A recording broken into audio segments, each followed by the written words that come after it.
जैसे ही रक्षा युवराज की पकड़ से आजाद होती है, वो उसी दीवार के सहारे खड़ी हो जाती है और जोर जोर से सांसें लेने लगती है।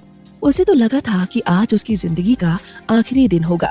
रक्षा को युवराज के सामने इस तरह से बेबस देखकर उसकी केयरटेकर की हालत भी खराब हो चुकी थी। वो रक्षा के पास जाकर उसे संभालते हुए कहती है, गुरुमा आप ठीक तो है ना? रक्षा के साथ उसकी केयरटेकर बनकर रहने वाली लड़की असल में उसकी सेविका सीमा थी। रक्षा सीमा के सवाल का कोई जवाब नहीं देती है। वो अब भी अपनी सांसें संभालने की कोशिश कर रही थी। युवराज वहीं खड़ा अब भी उसे गुस्से और नफरत से घूर रहा था। सुहानी भी दीवार से टिक कर खड़ी ये सब देख रही थी। उसकी बॉडी में कुछ जगह चोटें लगी थी और कुछ जगह से तो खून भी बह रहा था। उसे रक्षा से कहीं ज्यादा युवराज से डर लग रहा था। उसे पता था कि रक्षा के जाने के बाद उसकी ही बारी आने वाली है युवराज का गुस्सा झेलने के लिए। युवराज ने उसे पहले ही वार्न किया था कि वो युवराज के पीछे न आए। जैसे ही रक्षा थोड़ी नॉर्मल होती है, वो बड़ी तेजी से उस वार्ड से बाहर चली जाती है। सीमा भी उसके पीछे पीछे वहाँ से निकल जाती है। उन दोनों के वहाँ से जाने के बाद भी युवराज का गुस्सा शांत नहीं होता। वो एक नजर समायरा की तरफ देखता है। समायरा अपने बेड पर बेहोश पड़ी थी। फिर युवराज एक नजर अर्नब को देखता है जो फ्लोर पर बेहोश पड़ा था। युवराज सुहानी की तरफ पीट करके खड़ा था और उसकी तरफ नहीं देख रहा था। वो काफी गुस्से में जो था और वो उस गुस्से को कंट्रोल करने की कोशिश कर रहा था। सुहानी घबराते हुए धीमी सी आवाज में युवराज से कहती है, युवराज सर। सुहानी इतना ही कह पाई थी, तभी युवराज उसकी तरफ मुड़ता है और गुस्से से चिल्लाता है, शट अप। युवराज को ऐसे देखकर सुहानी और डर जाती है और उसके कदम फिर से अपने आप पीछे हो जाते हैं। युवराज गुस्से में सुहानी की तरफ बढ़ता है और चिल्लाते हुए कहता है, तुम्हें सुनाई नहीं देता या मेरी बात समझ नहीं आती? मैंने कहा था ना कि मेरे पीछे मत आना, तो क्यों आई तुम? अगर तुम्हें कुछ हो जाता तो? ये कहते हुए युवराज गुस्से से सुहानी को देखने लगता है। ये बात सिर्फ युवराज ही जानता था कि उसके इस गुस्से की वजह उसका डर था। युवराज ये सोचकर डर गया था कि अगर सुहानी को कुछ हो जाता तो? युवराज का ये रूप देखकर सुहानी वहीं खड़े खड़े डर से कांपने लगती है। इससे पहले कभी युवराज ने उससे ऐसे बर्ताव नहीं किया था। सुहानी कुछ कह नहीं पाती, वो बस अपना सर झुकाए हुए खड़ी रहती है। युवराज की नजर अब भी सुहानी के चेहरे पर थी। तभी सुहानी की झुकी हुई आंखों से आंसू की एक बूंद बाहर आ जाती है। ये देखकर युवराज बेचैन हो जाता है और गुस्से में अपनी मुट्ठी बांधते हुए अपनी नजर सुहानी के चेहरे से फेर लेता है। अगले ही पल युवराज सुहानी का हाथ पकड़कर उसे अपनी तरफ खींचता है और उसे अपनी बाहों में ले लेता है। युवराज की बाहों में आते ही सुहानी की आंखों से आंसू लगातार बहने लगते हैं, लेकिन उसके मुंह से आवाज नहीं निकलती। युवराज भी सुहानी को कसकर गले लगाकर अपनी आंखें बंद कर लेता है। कुछ देर बाद सुहानी फिर से अपने प्राइवेट वार्ड के बेड पर बैठी हुई थी। उसके सामने एक डॉक्टर खड़ा हुआ था जो लगभग युवराज की उम्र का ही था। डॉक्टर सुहानी के बाएं आंख के ऊपर लगे चोट की ड्रेसिंग कर रहा था। युवराज उसी कमरे में सोफे पर बैठा हुआ ये सब देख रहा था। डॉक्टर सुहानी के सर की चोट साफ करते हुए कहता है, यहाँ 4 स्टिचेस लगेंगे। डॉक्टर की ये बात सुनकर युवराज और सुहानी एक साथ कहते हैं, क्या? डॉक्टर बारी बारी उन दोनों को देखकर कहता है, हाँ यहाँ डीप कट है तो मुझे इस पर स्टिचेस लगाने पड़ेंगे।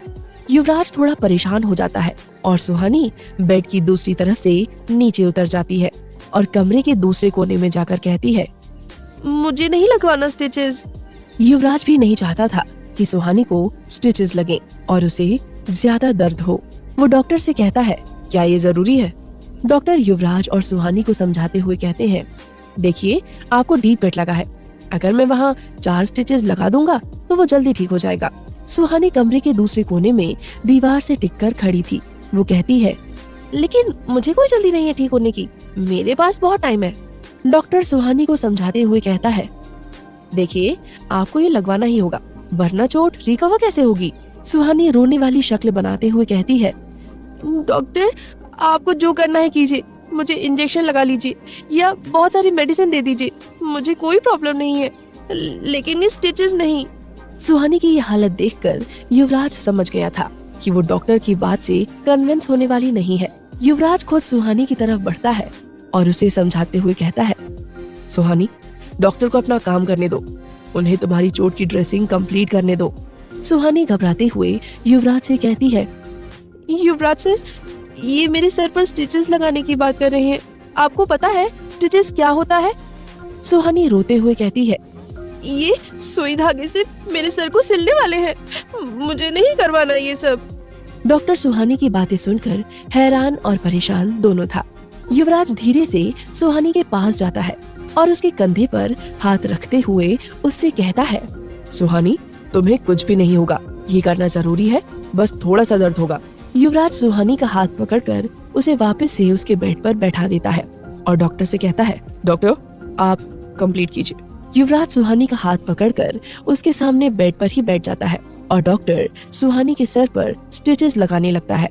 जैसे ही सुहानी को पहला स्टिच लगता है, दर्द से उसकी आंखें बंद हो जाती हैं और उसकी आंखों में आंसू आ जाते हैं। सुहानी युवराज का हाथ और कसकर पकड़ लेती है। इधर सुहानी से ज्यादा युवराज नर्वस हो रहा था। उसने अपनी नजरें सुहानी के चेहरे से हटा ली थी। वो सुहानी को इस तकलीफ में नहीं देख पा रहा था। कुछ ही देर में स्टिचेस लग जाते हैं और सुहानी अपनी आंखें खोलती है। युवराज अपनी पॉकेट से एक रुमाल निकालकर उसके चेहरे से आंसू पोंछने लगता है। स्टिचेस लगाने के बाद डॉक्टर उस पर दवा लगाने लगता है। युवराज ने अभी भी सुहानी का हाथ पकड़ रखा था और उसके चेहरे की तरफ देख रहा था।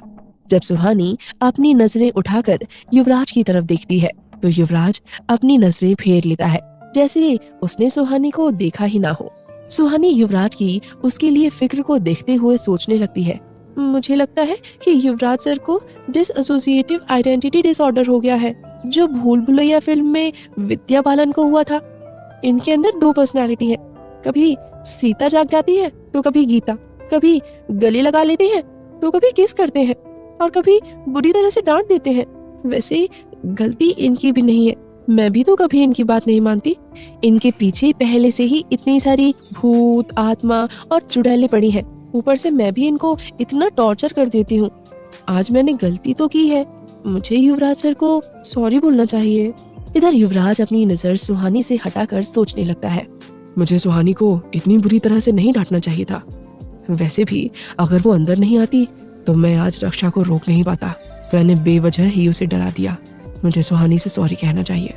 इधर सड़क के किनारे एक छोटे से घर के अंदर से सामान टूटने की आवाज आ रही थी। उस घर के अंदर एक कमरे में अंधेरा था। वहाँ फर्श पर काले जादू का सारा सामान बिखरा पड़ा था। उसके साथ साथ कमरे के दूसरे सामान भी इधर उधर फैले हुए थे। रक्षा अभी भी उस कमरे के सामान को फेंक रही थी। उसकी सेविका सीमा घबराकर एक कोने में खड़ी थी और रक्षा को रोकने की कोशिश नहीं कर रही थी। उसे पता था कि रक्षा से इस समय उलझने का मतलब अपनी जान से हाथ धोना है। रक्षा एक बड़ा सा बांस जमीन पर पटकते हुए कहती है, ऐसा कैसे हो सकता है? समायरा की शक्तियाँ युवराज के अंदर कैसे हो सकती हैं? ये नामुमकिन है। रक्षा की बात सुनकर सीमा घबराते हुए कहती है, गुरुमा, हो सकता है समायरा ने खुद अपनी शक्तियाँ युवराज को दी हों। सीमा की बात सुनकर रक्षा का गुस्सा और भी बढ़ जाता है और वो गुस्से में अपने दांत पीसते हुए कहती है, बेवकूफ लड़की, ये शक्तियाँ हैं, तुम्हारे हाथ में रखा लड्डू नहीं जिसे कोई भी कभी भी किसी को भी दे दे। जरूर कुछ ऐसा हुआ है जिसके बारे में हम नहीं जानते हैं। सीमा एक और बार हिमाकत करते हुए रक्षा से कहती है, गुरुमा, आप इससे इतना परेशान क्यों हो रही हैं? आप तो समायरा की माँ और गुरु दोनों हैं। आप में तो उससे कई ज्यादा शक्तियाँ होंगी ना? रक्षा कहती है, तुझे नहीं पता कि समायरा क्या चीज है। मैंने अपनी जिंदगी में किसी जादूगरनी में इतनी शक्तियाँ महसूस नहीं की है जितनी समायरा के अंदर की है। उसकी कई सालों की साधना के साथ साथ उसमें मेरी और उसके पिता की असीमित शक्तियाँ हैं। तुझे अंदाजा भी नहीं है कि उसे इस दुनिया में लाने के लिए मैंने क्या क्या किया है। और अब जब मैं उसकी वो शक्तियाँ पाना चाहती हूँ तो वो युवराज मेरे रास्ते में आ रहा है। कुछ देर सोचने के बाद रक्षा आगे कहती है, वो बेवकूफ लड़की अपनी शक्तियों से अनजान हॉस्पिटल के बेड पर पड़ी है। मेरी सारी मेहनत पर उसने पानी फेर दिया। मुझे युवराज के लिए रुकना ही नहीं चाहिए था, उसे पहले ही मार देना चाहिए था। सीमा रक्षा से कहती है, अब हम क्या करेंगे? रक्षा कहती है, वही जो करने आए हैं। मैं युवराज और समायरा दोनों को मार दूंगी। सीमा रक्षा को जवाब देते हुए कहती है, लेकिन आप युवराज को कैसे मारेंगी?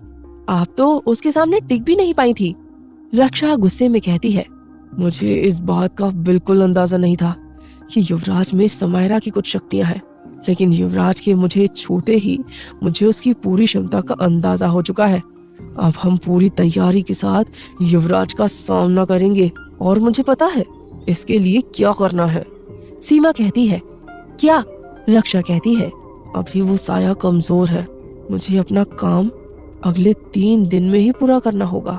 ये कहते हुए रक्षा के चेहरे पर एक डेविल स्माइल आ जाती है और सीमा उस पर शक करते हुए उसे देखने लगती है। आज रक्षा जिस तरह से युवराज के सामने भीगी बिल्ली बनी हुई थी, उसे देखकर सीमा का रक्षा पर भरोसा कम हो चुका था। इधर युवराज सुहानी को अपने कार में हॉस्पिटल से घर ले जा रहा था। युवराज सामने देखते हुए कार ड्राइव कर रहा था और सुहानी फ्रंट सीट पर बैठी हुई अपने बाईं तरफ रास्ते को देख रही थी।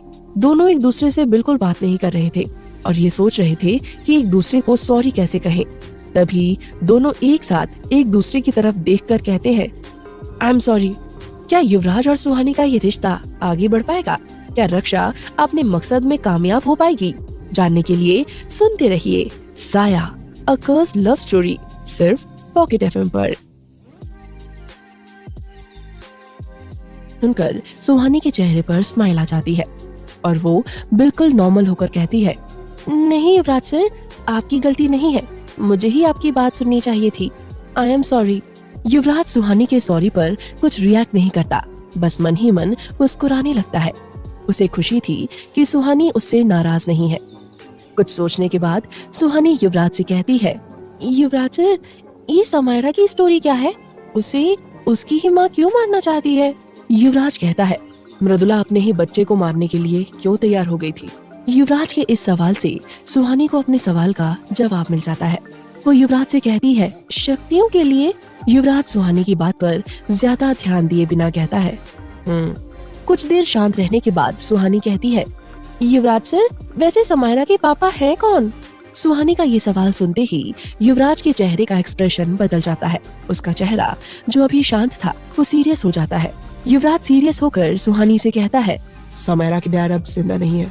सुहानी समायरा से हमदर्दी जताते हुए कहती है, बेचारी समायरा, एक तो उसके पापा इस दुनिया में नहीं है, ऊपर से उसकी माँ उसे मारना चाहती है। सुहानी समायरा के बारे में सोचकर मायूस हो जाती है, लेकिन कुछ ही देर में उसे याद आता है कि समायरा भी तो युवराज को मारना चाहती है।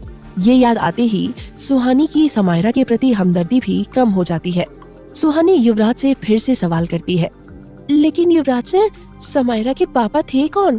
क्या वो भी रक्षा की तरह ही काला जादू करते थे? युवराज जानता था कि सुहानी अब यही सवाल करने वाली है। उसने पहले ही सोच लिया था कि वो आज सुहानी को समायरा और रक्षा के बारे में सब कुछ बता देगा। इससे पहले युवराज ने सुहानी को समायरा के बारे में कुछ न बताने की जो गलती की थी, वो भी एक वजह थी कि सुहानी समायरा से नहीं बच पाई थी। युवराज कहता है, हाँ, वो भी एक तांत्रिक ही थे। ये सुनकर सुहानी कहती है, युवराज सर, आप मुझे पूरी बात बताइए ना, ये इंस्टॉलमेंट में क्यों बता रहे हैं? युवराज सामने देखकर ड्राइव करते हुए कहता है, रक्षा एक अनाथ लड़की थी और ऑर्फनेज में दूसरे अनाथ बच्चों के साथ रहती थी। जब वो कुछ बड़ी हुई तो ऑर्फनेज की एक बच्ची का मर्डर करके वहां से भाग गई। युवराज की बात सुनकर सुहानी शॉक्ड रह जाती है और युवराज से कहती है, युवराज सर, आपको ये बात कैसे पता? युवराज कहता है, मैंने रक्षा के बारे में इन्वेस्टिगेशन करवाया था।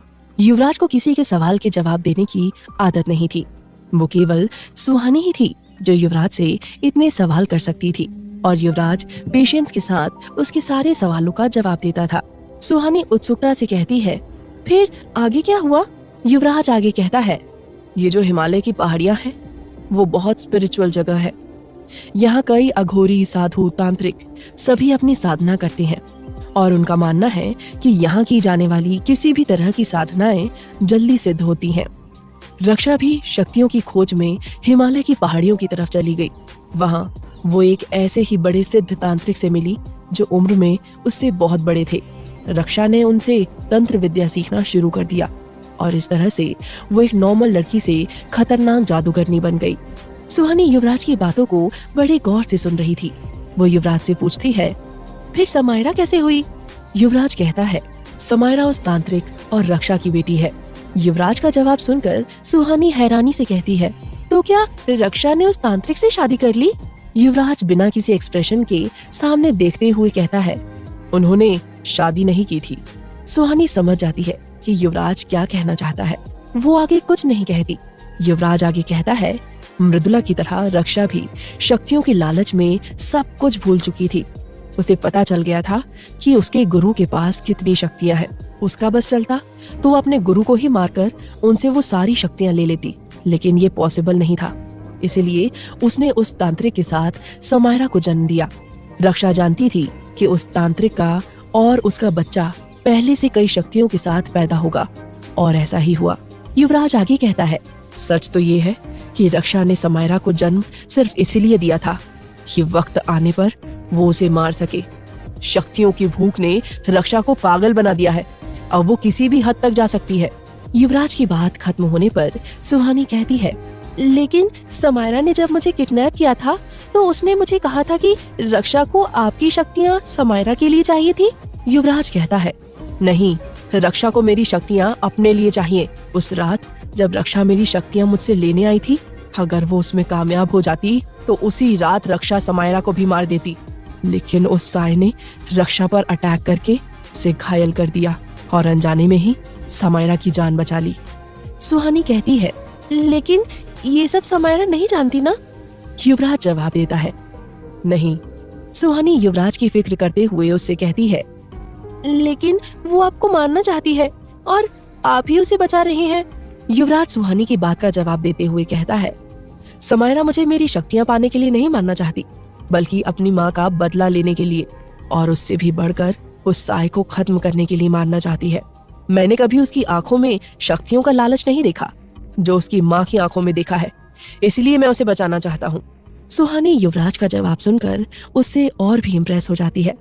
वो युवराज को बड़े प्यार से देखते हुए सोचती है, युवराज सर कितने अच्छे इंसान है। समायरा उन्हें मारना चाहती है, फिर भी उन्होंने समायरा को बचाने के लिए अपनी जान तक खतरे में डाल दी। वो मुझे, निशा और विवेक को भी प्रोटेक्ट कर रहे हैं, हमारा हमेशा ध्यान रखते हैं, लेकिन कभी जताते नहीं। अब ऐसे इंसान से किसी प्यार नहीं होगा। युवराज इस वक्त ड्राइव करते हुए सामने देख रहा था, लेकिन उसे एहसास था कि सुहानी की नजर उस पर ही है। सुहानी का उसे इस तरह से देखना बेचैन कर रहा था। युवराज अपनी फीलिंग्स दबाते हुए थोड़ी सख्त आवाज में कहता है, तुम मुझे ऐसे क्यों घूर रही हो? युवराज की बात सुनकर सुहानी के चेहरे की स्माइल गायब हो जाती है और वो कुछ सोचते हुए कहती है, युवराज सर, मेरे पास आपके लिए एक प्रपोजल है। युवराज कार ड्राइव करते हुए अजीब सी नजरों से सुहानी को देखने लगता है। सुहानी युवराज से कहती है, नहीं नहीं, आप जो समझ रहे हैं वो नहीं, मेरे पास आपके लिए एक बिजनेस प्रपोजल है। युवराज कहता है, बिजनेस प्रपोजल? सुहानी युवराज से कहती है, हाँ, मैं पापा की कंपनी फिर से स्टार्ट करना चाहती हूँ। सुहानी का जवाब सुनकर युवराज चौंक जाता है और कहता है, तुम मिस्टर सक्सेना का बिजनेस फिर से करना चाहती हो? सुहानी कहती है, हाँ, और इसके लिए मुझे आपकी हेल्प चाहिए। युवराज कहता है, तो तुम चाहती हो कि मैं खुद अपने लिए बिजनेस कंपेटिटर खड़ा करूं? सुहानी युवराज को समझाते हुए कहती है, कंपेटिटर्स नहीं, हम बिजनेस पार्टनर्स बन सकते हैं। सुहानी की ये बात सुनकर युवराज को हंसी आ जाती है और वो हल्की हंसी के साथ सुहानी से कहता है, तुम चाहती हो कि मैं तुम्हारे डैड की कंपनी को फिर से खड़ा करूं? सुहानी ना में अपना सर हिलाते हुए कहती है, नहीं, मैं बस आपकी हेल्प चाहती हूँ, क्योंकि मैं ये अकेली नहीं कर सकती और आप तो इतने बड़े बिजनेसमैन है ना, तो आप मुझे बस गाइड कर देना। युवराज अपना अगला सवाल करता है, और तुम इन्वेस्टर्स कहाँ से लाओगी? सुहानी कंफ्यूज होकर कहती है, इन्वेस्टर्स? युवराज सुहानी को समझाते हुए कहता है, सुहानी, तुम्हारे पास मिस्टर सक्सेना की प्रॉपर्टी के नाम पर करोड़ों की जमीन, बिल्डिंग्स, बंद फैक्ट्रीज और पुराने बिगड़े मशीन हैं, जिनसे तुम्हें बहुत सारे पैसे तो मिल जाएंगे, लेकिन इससे फिर से कंपनी शुरू करना बहुत मुश्किल है। सुहानी बड़ी मासूमियत से युवराज से पूछती है, मुश्किल कैसे है? युवराज जवाब देता है, मुश्किल इसीलिए है क्योंकि मिस्टर सक्सेना अपनी कंपनी 12 साल पहले रन करते थे। पिछले कुछ सालों में टेक्नोलॉजी बहुत एडवांस हो चुकी है। तुम्हारी फैक्ट्री और उसके सारे मशीन एक तो कई सालों से बंद पड़े हैं और आउटडेटेड हो चुके हैं। तुम्हारा लगभग सारा स्टाफ दीवान इंडस्ट्रीज में आ चुका है। उस कंपनी को फिर से स्टार्ट करना बहुत रिस्की है और इसमें लॉस के फुल चांसेस हैं।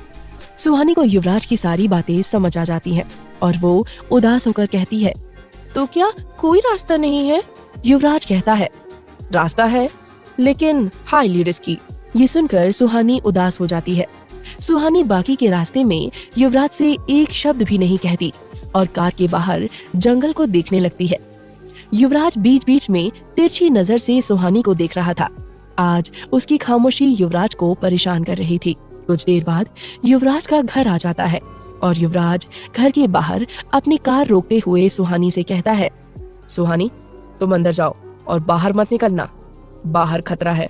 सुहानी युवराज की तरफ देखती है और हाँ में अपना सर हिलाकर कार से बाहर जाने के लिए उसका दरवाजा खोलती है। सुहानी को कार से बाहर जाते देख युवराज उससे कहता है, वैसे मैंने तुम्हारा बिजनेस प्रपोजल एक्सेप्ट कर लिया है। सुहानी युवराज की तरफ पलटकर कहती है, क्या? युवराज सुहानी को देखते हुए कहता है, वही बिजनेस पार्टनर सक्सेना इंडस्ट्रीज को फिर से खड़ा करने के लिए। युवराज की बात सुनते ही सुहानी के चेहरे से गायब हुई स्माइल फिर से वापस आ जाती है और वो खुश होकर कहती है, क्या आप सच में मेरी हेल्प करेंगे? युवराज सुहानी को इस तरह से खुश देखकर बहुत खुश हो जाता है। वो खुशी उसके चेहरे से तो दिखाई नहीं देती, लेकिन उसकी आंखों में वो खुशी कोई भी देख सकता था। वो सुहानी से कहता है, हाँ। सुहानी कहती है, लेकिन आपने तो कहा था कि हमें इन्वेस्टर्स मिलना मुश्किल है और ये तो रिस्की भी है। युवराज अपनी नजर सुहानी से हटाकर सामने देखते हुए कहता है, फंड्स की तुम चिंता मत करो और रिस्क से मुझे कोई फर्क नहीं पड़ता। डोंट वरी, सक्सेना इंडस्ट्रीज बहुत जल्द फिर से खड़ी हो जाएगी। युवराज की बात सुनकर खुशी से सुहानी की आंखों में नमी आ जाती है। उसके पास उसके असली मॉम डैड की कोई निशानी भी नहीं थी। वो बस सक्सेना इंडस्ट्रीज को फिर से खड़ा कर खुद को अपने मॉम डैड से जुड़ा हुआ महसूस करना चाहती थी। अब तो सुहानी की खुशी का कोई ठिकाना नहीं था, क्योंकि उसे पता था अगर युवराज ने कह दिया है तो सक्सेना इंडस्ट्रीज फिर से खड़ी हो जाएगी। सुहानी खुशी से युवराज की सीट की तरफ बढ़ती है और उसे जोर से गले लगा लेती है। युवराज को गले लगाते ही सुहानी एक्साइटेड होकर कहती है, thank you Yuvraj sir, you are the best. Thank you thank you thank you, I love you so much. Suhani के ऐसा कहने पर क्या होगा युवराज का रिएक्शन, जानने के लिए सुनते रहिए साया, अ कर्स्ड लव स्टोरी, सिर्फ पॉकेट एफएम पर।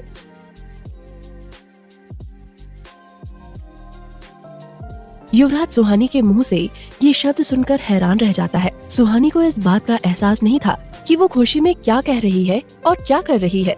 उसने युवराज को जोर से पकड़ कर रखा था और युवराज के हाथ इस वक्त हवा में थे। कुछ देर तक सुहानी ने इसी तरह युवराज को हक किया हुआ था। कुछ देर बाद जब उसकी एक्साइटमेंट कम होती है तो उसे अचानक से एहसास होता है कि उसने अभी अभी क्या किया और युवराज से क्या कहा है। जब सुहानी को ये एहसास होता है तो उसके चेहरे की मुस्कुराहट फिर से गायब हो जाती है और वो धीरे धीरे करके पीछे हटते हुए अपनी सीट पर आकर बैठ जाती है। युवराज इस वक्त सुहानी को एक टक देख रहा था। वैसे तो वो अपनी फीलिंग्स अपने एक्सप्रेशनलेस चेहरे के पीछे आसानी से छुपा लेता था, लेकिन आज ये उसके लिए भी थोड़ा मुश्किल हो रहा था। सुहानी अपनी हरकत से बहुत एम्बैरेस हो जाती है और युवराज से नजरें चुराकर हकलाते हुए कहती है, यू सर, वो मैं। इससे आगे सुहानी कुछ कह नहीं पाती और कार का दरवाजा खोलकर वहाँ से भाग जाती है। सुहानी के वहाँ से जाते ही युवराज के एक्सप्रेशनलेस चेहरे पे स्माइल आ जाती है।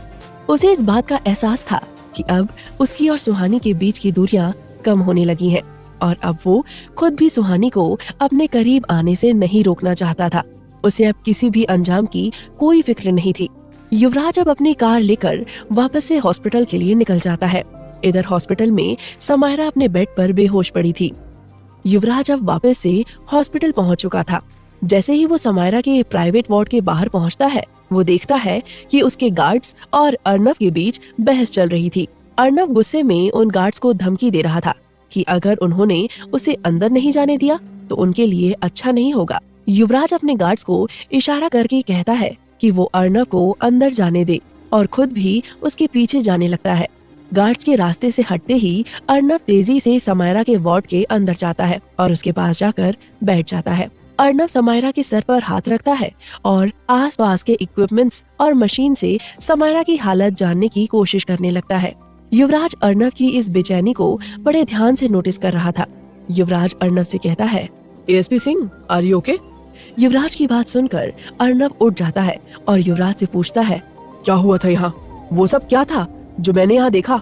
वो औरत कौन थी और वो समायरा के साथ क्या कर रही थी? समायरा को किसने बचाया? युवराज को अर्नव की हालत कुछ ठीक नहीं लग रही थी। वो अर्नव से कहता है, एएसपी सिंह, मुझे लगता है आपको अभी आराम करना चाहिए। अर्नव कहता है, मैं कहीं नहीं जा रहा, मैं यहीं समायरा के साथ रुकूंगा। युवराज कहता है, आप समायरा यहाँ नहीं रहेगी, हम उसे यहाँ से शिफ्ट कर रहे हैं। अर्नव बौखलाहट के साथ कहता है, समायरा कहीं नहीं जाएगी, यही मेरे साथ रहेगी। युवराज अर्नव से कहता है, एएसपी सिंह, हमें समायरा को यहाँ से शिफ्ट करना होगा, यहाँ उसकी जान को खतरा है, हम उसे किसी महफूज जगह पर ले जाएंगे। अर्नव खुद को संभालते हुए कहता है, ठीक है, अगर ऐसी बात है तो समायरा मेरे साथ मेरे घर में रहेगी। ये कहकर अर्नव समायरा के बेड के पास बैठ जाता है और उसका हाथ अपने हाथ में थामकर उसके चेहरे को देखने लगता है। युवराज समायरा के बेड से थोड़ी दूर खड़े होकर अर्नव की इस बेचैनी को देख रहा था। वो इस वक्त अर्नव के अंदर के उन इमोशंस को समझ रहा था जिससे अब तक अर्नव खुद ही अनजान था। युवराज अर्नव को इस तरह से बेचैन देखकर उससे कहता है, एएसपी सिंह, आई थिंक आपने कुछ देर पहले ही देख लिया है कि समायरा को कैसे लोगों से खतरा है और आप उनसे समायरा को प्रोटेक्ट नहीं कर पाएंगे। इसीलिए समायरा की सेफ्टी के लिए यही बेस्ट है कि वो मेरे प्रोटेक्शन में रहे। अर्नव समझ रहा था कि युवराज इस वक्त बिल्कुल सही कह रहा है, लेकिन वो अब समायरा को खुद से दूर रहने नहीं देना चाहता था। अर्नव उठकर युवराज के पास चला जाता है और उसके सामने खड़े होकर कहता है, ठीक है, अगर आपको समायरा को अपने प्रोटेक्शन में रखना है तो आप रख सकते हैं, लेकिन मेरे घर में। युवराज अर्नव की आंखों में देखते हुए कहता है, आप समायरा के लिए ये सब क्यों कर रहे हैं? अर्नव युवराज की आंखों में देखते हुए ही जवाब देता है, यही सवाल तो मैं भी आपसे पूछ सकता हूँ। अर्नव की बात पर युवराज कुछ रिएक्ट नहीं करता, वो बस वहाँ शांत खड़े होकर अर्नव को ऑब्जर्व करने लगता है। अर्नव आगे कहता है, समायरा ने कई बार मेरी मदद की है और अब उसे मेरी मदद की जरूरत है, मैं बस उसका साथ देना चाहता हूँ। युवराज इस वक्त अर्नव से उलझना नहीं चाहता था और उसे ये भी पता था कि अर्नव समायरा को कोई नुकसान नहीं पहुंचाएगा। युवराज अर्नव की बात से एग्री होते हुए कहता है, ठीक है एएसपी सिंह, आप समायरा को अपने घर में रख सकते हैं, लेकिन सिर्फ एक कंडीशन पर, मेरे गार्ड्स हर वक्त आपके घर में होंगे। अर्नव युवराज की शर्त सुनते ही कहता है, फाइन। युवराज अर्नव से कहता है, ओके देन, आप अपने घर जाइए, समायरा कुछ देर में वहाँ पहुँच जाएगी। पता नहीं क्यों, लेकिन इस बार अर्नव को युवराज पर भरोसा था। वो आगे बिना कोई सवाल किए उस कमरे से बाहर चला जाता है। अर्नव की जाने के बाद युवराज समायरा को देखता है। शायद वो कुछ समझने की कोशिश कर रहा था। युवराज का चेहरा बिल्कुल शांत था, लेकिन कुछ ही देर बाद उसके चेहरे में गुस्से के भाव आने लगते हैं। युवराज बिना पीछे मुड़े कहता है, तुम्हें यहाँ नहीं होना चाहिए। युवराज ये बात उससे कह रहा था जो इस वक्त ठीक युवराज के पीछे खड़ी थी। पीछे से एक औरत की आवाज आती है, मुझे यहाँ बहुत पहले आ जाना चाहिए था। उस औरत के ऐसा कहते ही युवराज पीछे मुड़ जाता है। वहाँ पद्मिनी सिंघानिया थी। पद्मिनी को वहाँ देखकर युवराज को गुस्सा आ रहा था, जिसे वो कंट्रोल करने की कोशिश कर रहा था। पद्मिनी युवराज के चेहरे को देखकर समझ जाती है कि वो अभी काफी गुस्से में है। वो युवराज के थोड़ा करीब आकर कहती है, तुम्हें मुझे देखकर इतना गुस्सा क्यों आता है? युवराज पद्मिनी की आंखों में देखते हुए कहता है, तुम्हारी शक्ल ही ऐसी है। पद्मिनी नकली हंसी हंसते हुए कहती है, अच्छा, पर लोग तो कहते हैं कि मैं बहुत खूबसूरत हूँ। युवराज पद्मिनी से अपनी नजरें फेर लेता है। पद्मिनी भी अब युवराज के चेहरे से अपनी नजर हटाकर बेड पर बेहोश समायरा को देखने लगती है। समायरा को देखते ही पद्मिनी के चेहरे की वो नकली मुस्कान गायब हो जाती है और वो उसकी तरफ बढ़ने लगती है। जैसे ही पद्मिनी समायरा की तरफ एक कदम बढ़ाती है, युवराज उसके सामने आ जाता है। युवराज पद्मिनी की आंखों में देखकर अपने एक एक शब्द पर जोर देते हुए कहता है, सोचना भी मत। पद्मिनी भी अपने शब्द पर जोर देते हुए कहती है, क्यों? युवराज पद्मिनी के चेहरे से अपनी नजरें हटाते हुए कहता है, मुझे तुम्हें वजह बताने की जरूरत नहीं है। पद्मिनी गुस्से में गुर्राते हुए कहती है, लेकिन इसने तुम्हें मारने की कोशिश की है। युवराज कहता है, it's none of your business. Padmini कहती है, इट इज माई बिजनेस। तुम्हारी जान का दुश्मन मेरा दुश्मन है, याद है या भूल गए? युवराज फिर से पद्मिनी को कोई जवाब नहीं देता। युवराज को खामोश देखकर पद्मिनी फिर से समायरा की तरफ बढ़ने की कोशिश करती है। तभी युवराज फिर से उसके सामने आते हुए कहता है, मैंने कहा ना, सोचना भी मत।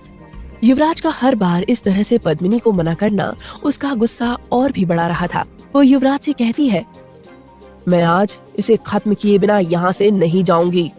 युवराज कहता है, और मैं तुम्हें ये करने नहीं दूंगा। पद्मिनी युवराज से कहती है, आखिर तुम उस लड़की को क्यों बचाना चाहते हो जो होश में आते ही सबसे पहले तुम्हारी जान ले लेगी? युवराज बहुत रूडली जवाब देता है, मैंने कहा ना, मुझे तुम्हें कुछ भी बताने की जरूरत नहीं है। अगर तुम्हें इसे मारना है तो पहले मुझसे निपटना होगा, और ये हम दोनों के लिए ही अच्छा नहीं होगा। आई होप तुम ये अच्छे से जानती हो। युवराज की बात सुनकर पद्मिनी समायरा की तरफ एक नजर देखती है और फिर युवराज की तरफ। इसके बाद गुस्से में उस कमरे से बाहर निकल जाती है। पद्मिनी के वहाँ से जाते ही युवराज के चेहरे का एक्सप्रेशन एक बार फिर से शांत हो जाता है। इधर युवराज के ड्रॉप करने के बाद सुहानी घर के अंदर आ जाती है। वो इस वक्त काफी नर्वस और एम्बैरेस्ड लग रही थी। वो खुद को कोसते हुए घर के अंदर आती है। सुहानी परेशान होकर बड़बड़ाते हुए चल रही थी। सुहानी, तू पागल है क्या? ये तूने अभी अभी क्या किया? युवराज सर को आए। ये कहते ही सुहानी को वो रात याद आ जाती है जिस रात उसने युवराज को प्रपोज किया था। उस वक्त को याद करते हुए सुहानी कहती है, उस टाइम मैंने युवराज सर को प्रपोज कर दिया था, लेकिन आज तो मैंने हद ही कर दी। अब मैं उनको कैसे फेस करूंगी? एक काम करती हूँ, आज मैं पूरे दिन उनके सामने ही नहीं जाऊंगी। हाँ, यही ठीक रहेगा। सुहानी यही सब बड़बड़ाते हुए चल रही थी। तभी वो सामने से आते हुए अक्षय से टकरा जाती है। सुहानी बिना सामने देखे इरिटेट होकर कहती है, देख के नहीं चल सकते क्या? ये कहते ही सुहानी सामने देखती है तो वहाँ अक्षय खड़ा था। वो सुहानी से माफी मांगते हुए कहता है, सॉरी सुहानी, मैंने तुम्हें देखा नहीं, तुम ठीक हो? अब सुहानी को भी अपनी गलती का एहसास होता है और वो भी अक्षय से माफी मांगते हुए कहती है, नहीं, आई एम सॉरी, मैं ही देखकर नहीं चल रही थी। अक्षय कहता है, एक्चुअली हम दोनों ही देखकर नहीं चल रहे थे। वैसे तुम्हारी तबीयत कैसी है और तुम्हारे सर पर ये चोट कैसे? सुहानी कहती है, हाँ, अब मेरी तबीयत बिल्कुल ठीक है। ये छोटी सी चोट है, जल्दी ठीक हो जाएगी। अक्षय दरवाजे की तरफ देखते हुए कहता है, वैसे युवराज नहीं आया तुम्हारे साथ? सुहानी ना में अपना सर हिलाकर कहती है, नहीं, युवराज सर को कोई जरूरी काम था, इसीलिए वो मुझे ड्रॉप करते ही चले गए। सुहानी का जवाब सुनकर अक्षय झूठी मुस्कान के साथ कहता है, अक्षय किसी सोच में पड़ जाता है। सुहानी कहती है, क्या हुआ, आप कहाँ खो गए? सुहानी के कहने पर अक्षय अपने ख्यालों से बाहर आता है और अपना सर झटक कर कहता है, कुछ नहीं। वो आगे कहता है, तुम आराम करो, मैं तुमसे बाद में मिलता हूँ। सुहानी मुस्कुरा देती है और अपने कमरे की तरफ बढ़ जाती है। सुहानी के जाते ही अक्षय का एक्सप्रेशन बदल जाता है। वो सीरियस होकर खुद से कहता है, युवराज फिर से चला गया। अगर वो घर में ही नहीं होगा तो मैं अपना काम कैसे पूरा करूंगा? समायरा को अर्नव के घर शिफ्ट करके युवराज घर आ जाता है। युवराज को फिर से सुहानी और उसका वो मोमेंट याद आता है और उसके चेहरे पर स्माइल आ जाती है। कुछ महीने पहले तक युवराज और मुस्कुराहट का दूर दूर तक कोई रिश्ता नहीं था, लेकिन सुहानी के आने के बाद से युवराज ने मुस्कुराना शुरू कर दिया था। घर के अंदर आते ही युवराज की नजरें सुहानी को ढूंढने लगती हैं। उसे देखकर शुभ्रा कहती है, अरे युवराज बेटा, तुम आज घर में? युवराज कहता है, हाँ, वो आज काम जल्दी खत्म हो गया। शुभ्रा युवराज पर शक करते हुए कहती है, अच्छा, ऐसा भी होता है क्या?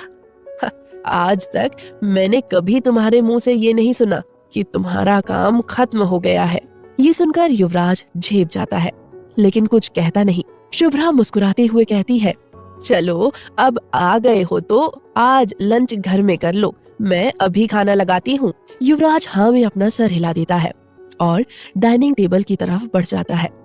तभी निशा और विवेक भी कॉलेज से आते हैं और शुभ्रा उन्हें भी डाइनिंग टेबल पर खाने के लिए बैठा देती है। लेकिन युवराज की नजर तो सुहानी को ही ढूंढ रही थी जो अभी तक वहाँ नहीं आई थी।